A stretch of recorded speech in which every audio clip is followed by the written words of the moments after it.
Welcome to Man Does Tech, where I solve the problems you didn't even know you had. You start by confirming your PC meets specs and that virtualization is enabled. This prevents wasted time. Next, sign in with an Apple ID so you can access Logic Pro later. Once done, download a Mac OS installer image and set up virtualization software like VirtualBox or VMware.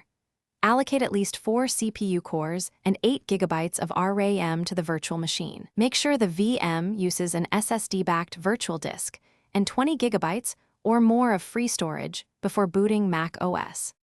Once the Mac OS VM boots, complete the initial setup and sign in with your Apple ID so the App Store is available. Then install virtualization guest tools to enable improved graphics, USB pass-through, and audio I/O. This step reduces latency and lets your hardware communicate. After tools are installed, open the App Store, locate Logic Pro, and download it. Install all updates and any third-party plugins you need. Make sure to restart the VM after driver or audio changes so devices are recognized correctly. Finish by configuring Logic Pro's audio preferences. Set buffer size, sample rate, and enable your MIDI devices to get low latency.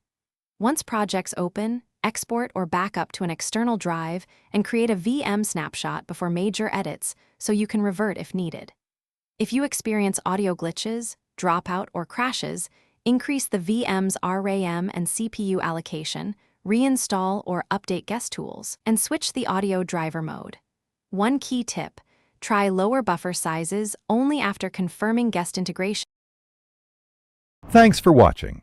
If you found this helpful, don't forget to like and subscribe.